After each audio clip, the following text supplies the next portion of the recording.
like a Hellcat.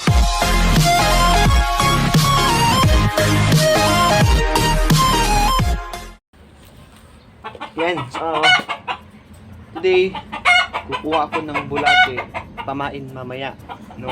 Kasi pagkatapos nito pupunta akong dun sa Cagayan River, dun yung pinakamalapit na ilog dito sa Isabela, yung Cagayan River. At susubukan ko mamingwit gamit ang bulate.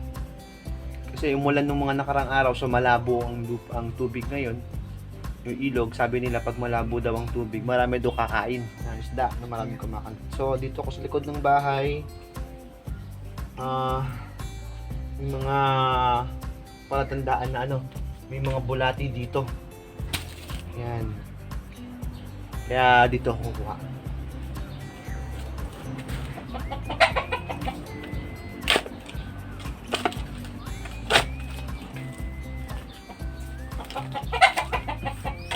Ayun, meron akong bulate.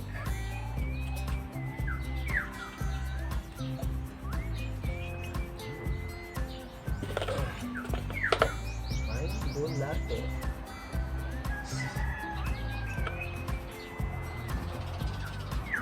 Meron pa dito.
Ay.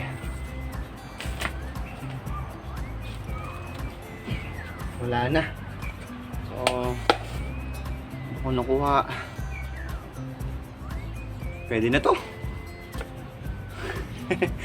Palipas oras. Yan.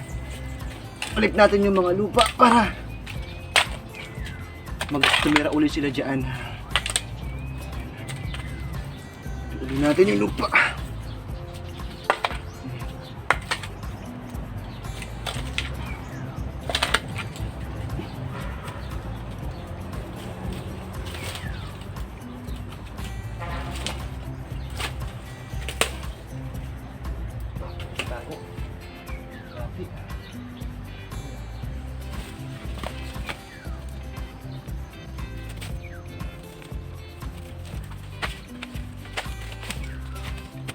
So, yan. So, nakakuha na ako ng bulate. Konti lang to, pero ang tagal-tagal na rin to. Subukan lang natin, no. Papalipas ako ng oras sa may ilog sa Cagayan River. Today, susubukan ko yung aking nabiling rod na second hand sa Japan Surplus. Okay, tignan natin. Okay, so yan. Ito yung aking mga gagamitin sa pamimingwit today. Meron akong nabili na rod.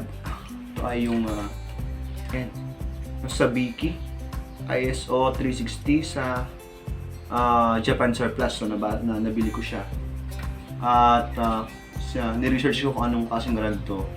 Ito ay ultralight na klase ng rod. Napakagaan lang niya. At maganda. At tingin ko ito ay 3 meters long. So mahaba. Parang 2.3 meters eh. Ganun. 2.7, 2.8, ganun. Ganun siya. And medyo may problema lang dito. Ito yung kanyang ring guide. Ayan. So parang may natanggal dito na isa. Ayan. Tsaka kinakalawang. Pero nagagamit pa naman. And naghanap ako ng ring guide sa Shopee. Sa mabibilihan. Sabi nakita ako yung mumurahin lang. Stainless yung ganito niya. So order na ako, papalitan ko yan. So ito yung aking gagamiting rod. No? Ito yung aking first fishing rod. Telescopic. Then bumili ako ng aking reel. Ito siya. Ito ay AC7000 na DUQ. Yan. Pang all around na to. Pang malakihan, pang maliit, no? Pwede na. So ito na yung aking magiging service na reel kahit saan pumunta. So ngayon gagamitin ko sa ilog. Susubukan ko siya. Yan talaga pag mga first time, no? First time na angler. Yan, kakabit ko muna to. Ito yung gagamitin ko today. Yan. So pwede siyang kaliwa, pwede siyang kanan. Sa kaliwa ko kakabit ko.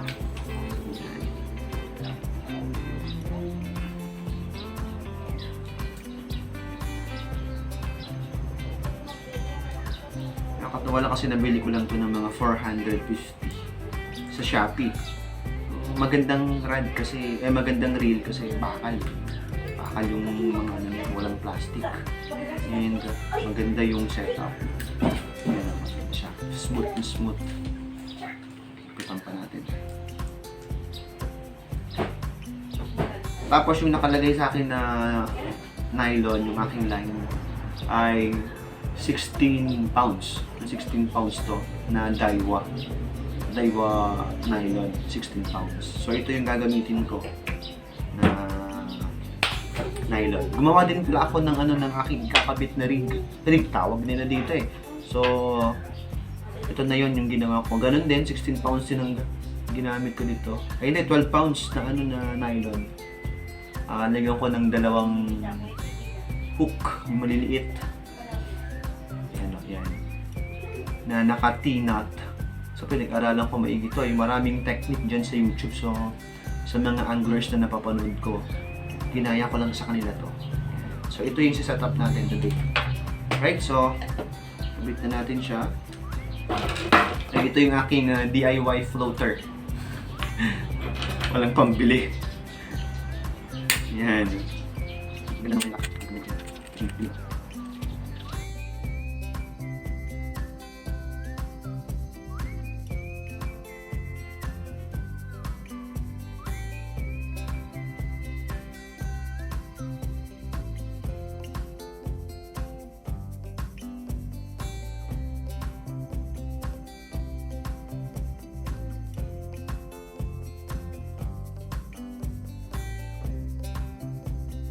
Ito yung nakita kong mas okay na dalhin kahit saan. Maliit lang yung space na kinakain niya. Telescopic type na fishing rod. Yan. Okay, so, kakabit ko na yung aking ginawa ng narig. 16 pounds yung aking main line. Tapos yung aking pinagamitan itong aking rig na to na may dalawang hook. Ay 12 pounds. So may nakita ako na technique din, no, kung paano magkabit. ng ganito,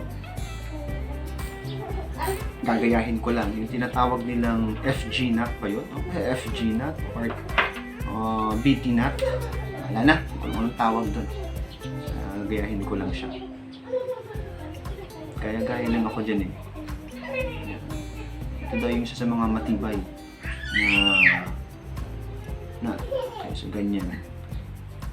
Bahala na kayo dyan. I-ekas lang siya. Yan. Tapos mga 8 ikot. Hirap naman. 2 3 4. Ben, wala na. Ulit. Ulit. Paan ko nga ulit. Ayan. Ang hirap din pala. So, yun yun.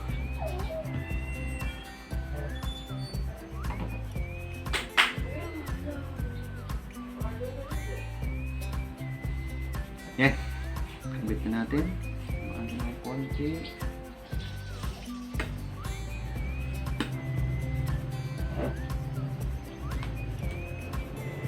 Yan. Pwede na. Yan.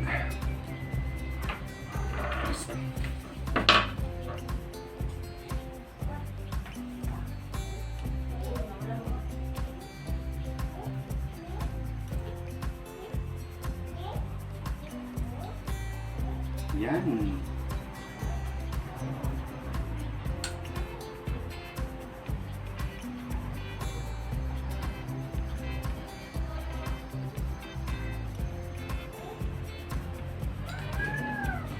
Ready na. Tapos ito, kakabit ko na lang dito. Dito ko ng goma. Ready to go na ako.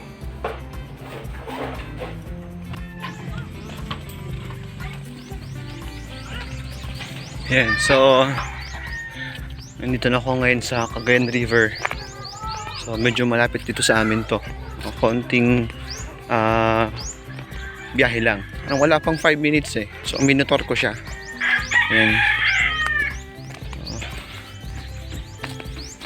Dito tayo magpapalipas ng oras ngayon. Hindi ko alam kung ano yung mga isdang pwedeng kumagat dito, no?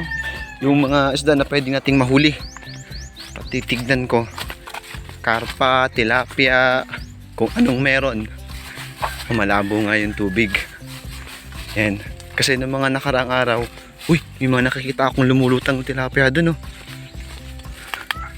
Kaya tignan natin. Mukhang masaya to. Ayun, oh, nakikita ko sila. Yung mga isdang nakalutang dito banda. Aba, ayos to ah. Set up. So ito yung Cagayan River. Yan. Yan. Ito siya.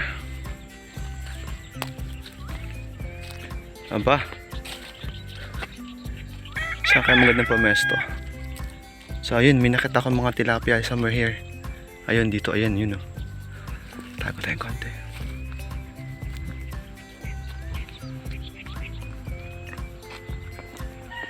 Ayun, so mayroong mga medyo malalaking tilapia dito. Ayan sila oh. Naglulutangan pa. Hindi ko alam kung kakagat ba to sa pain. Ayun, ayun, may malaki ako nakita. So magsi-set up na ako.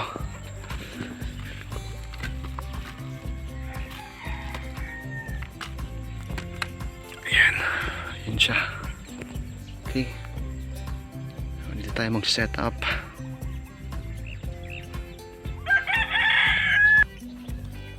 Ayan. So wala akong mapaglagyan ng ano ko. Oh, mahirap talaga pag wala akong action cam.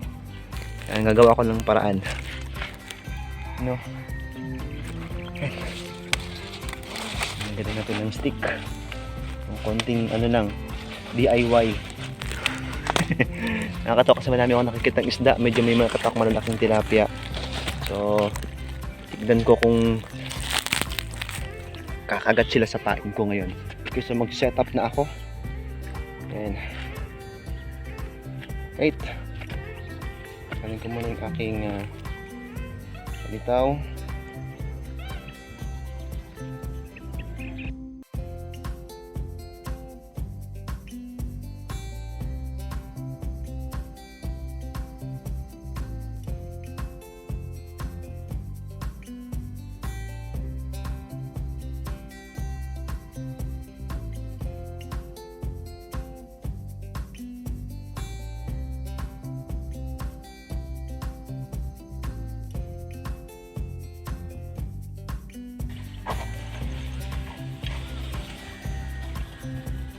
May bayawak tumatakbo, yun oh. Ba, may nakita ko malaking bayawak. Naghahabulan silang dalawa. Pero hindi ko yan makukuha. Meron pa pala mga bayawak dito. Yun.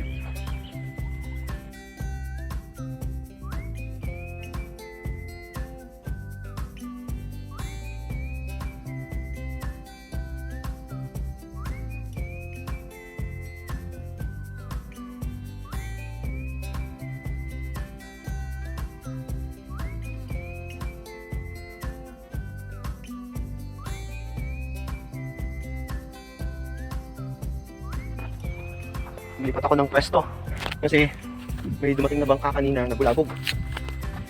Lipat ako ng pwesto.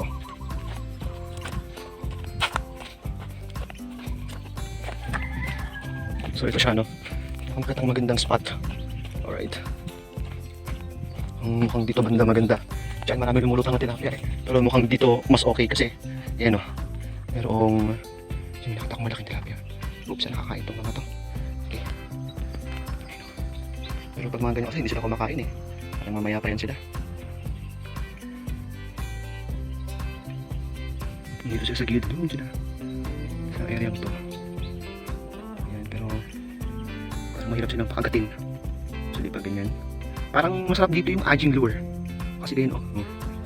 Parang okay yung aging lure dito kung sakali. Nasa ibabaw sila. Hopefully sana makita nila yung aking paing bulati. Parang mga busog na tong mga to. Dinadaanan lang nila yun sila. So tayo yung mga malalaki din. Ayan o. Wala silang pakialam dun sa bulati, no? Okay. Lang yung palipas oras. So ito yung area. Ayan o. Parang saan kaya magandang maghagis ng pain doon ata. Ayan doon sa itabi nung ano. Mga water lily, mukhang nandun yung mga malalaki. Tingin ko lang. Siguro. Pero yun o, malaki yun o. Nakatawa, malaki. Hindi nila pinapansin yung bulati. Basta. Sobrang init. So, parang isang oras na ako dito naghihintay, walang kumakagat. Hindi pa nila talaga oras na ano, ng kainan ng mga isda. Eh, okay pa rin magpalipas ng oras. Kanina maulap pero ngayon ang init na. Parang ang sarap maligo sa ilog. Baka matempo ko bigla akong mag-dive dyan mamaya. And so doon banda may mga naliligo ng mga bata. Tapos natin dito banda may kumakagat eh. Dito. Tignan natin kung ano yung kumakagat na yan.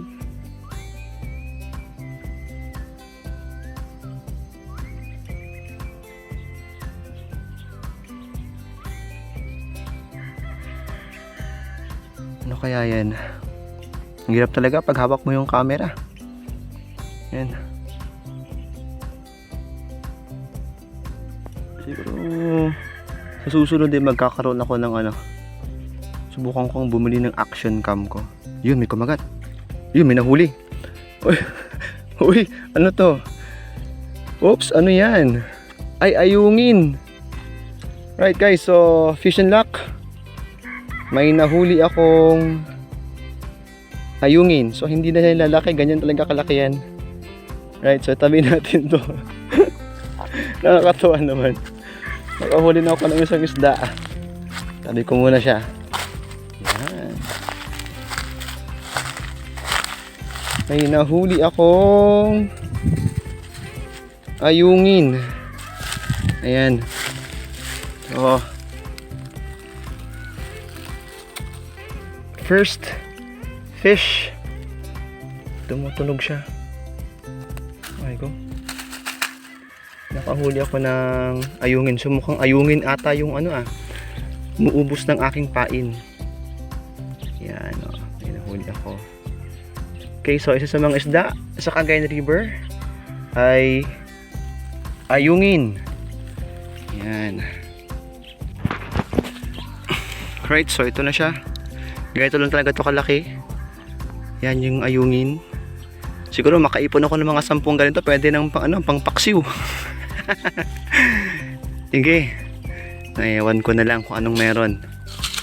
Right, so meron akong isang isda.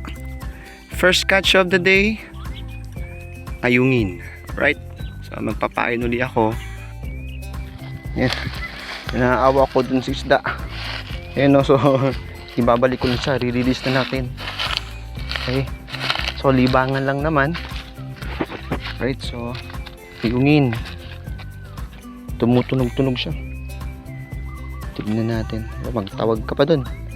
Right, so ikaw ang kumumpleto sa araw ko. At least hindi ako zero. Paalam. Right. Liris natin.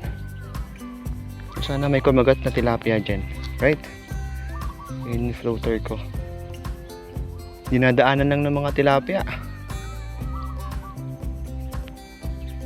Ko, bahala sila dyan. Yan, sa pahabang paghihintay, nakahuli ako ng tilapia. Ayan, o. Ito. Tilapia, walang action kami. Nag-isa ko doon sa grupo nila. Yan, nakahuli ako ng isa. Wow. This is my fish, second fish. Yan, iangat ko muna. Post ko muna yung aking cam. Yung talaga, pag walang kasama. Yan, wala akong nakasetup na camera. Okay, post ko muna yan. Para makita natin malapit. Alright, so ito na yung aking pangalawang isda, no? Tilapia. So medyo maliit. Sila yung mga nagkukumpulan kanina. So hinagisan ko, yan. So nakahuli ako ng isa. Right, my second fish for today. Yan yung tilapia.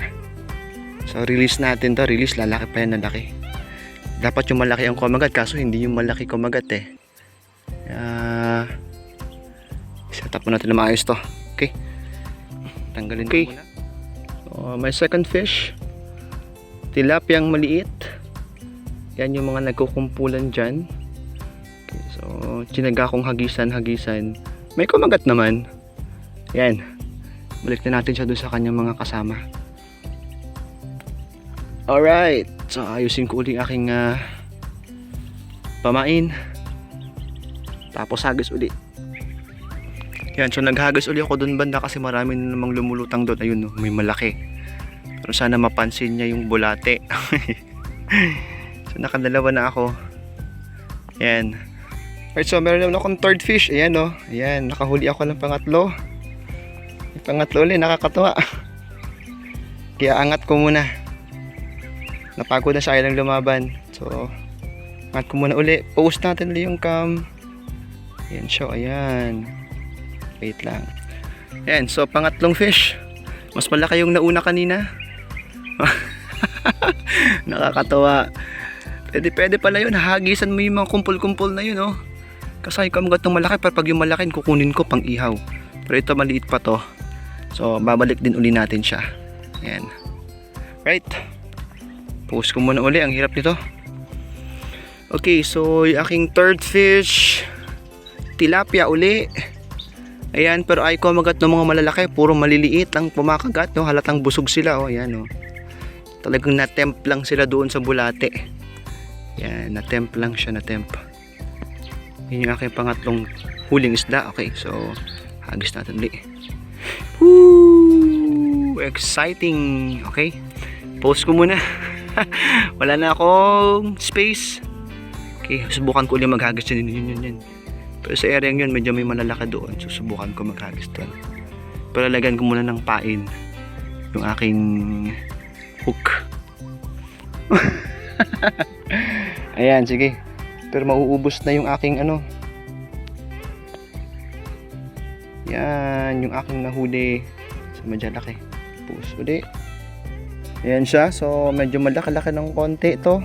Yan. Palaki ng palaki yung aking nahuhuli. Ayan. Ito na yung panglima. Yung isa nakawala eh. Ayan. So nakakatawa. Nakakahuli na ako ng mga isda. Okay din naman. So kanina hindi nila pinapansin yung pamain ko. Ayan. Ngayon pinapansin na nila. Right? So ito na sila. Nakahuli na ako ng... Ito na yung panglima. Nahuli ko. Maliliit yung una. So medyo malaki-laki ito ng konti. Siguro kung tinabi ko yun, no, lahat yun, meron na akong pwede nang sabawan ng mangga. Ayan. Right, so pakawalan din natin siya.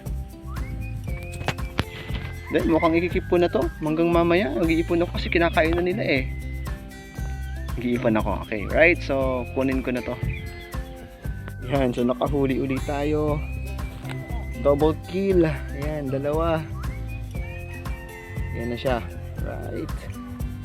Oh, dalawa yung kumagat.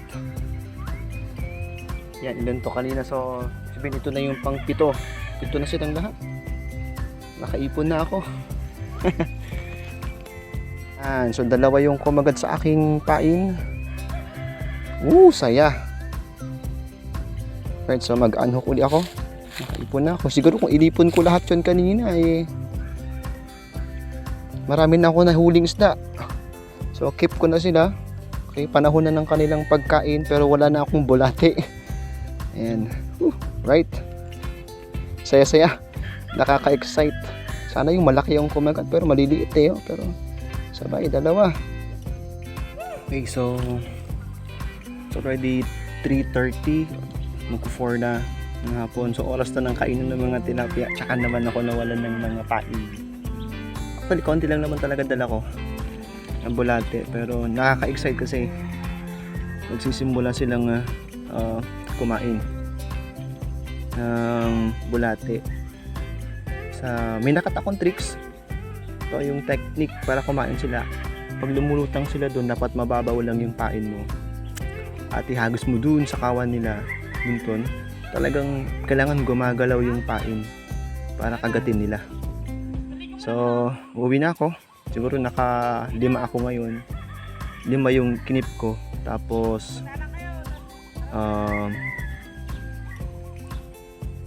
din yung hinagis ko ata. 4. Bali 10 lahat. May huli akong bagong ayungin.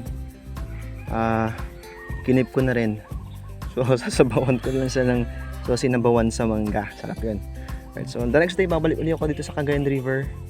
At maraming tilapiyang malalaki pero hindi siya kumakain dito sa pain ko. Hopefully susunod siguro kakain sila. Okay, so andito pa sa loob, marami pang tilapia dito na sa gilid. Yung iba nandoon sa medyo malalim sa mga water lilies. But right now, ito sa harapan ko may mga tilapia, may mga malalaki din. Tingnan natin. And so uwi na ako. Siguro mga 2.5 oras din ako dito. And next day uli siguro mag-iipon ako ng mas maraming pain. Mas maraming pain para medyo ma-enjoy ko yung aking pagtambay dito. Ay nako, nakakatuwa. Marami akong kinip, meron din naman akong tinapon kasi maliit. Ayan, uwi na tayo. Like a Hellcat.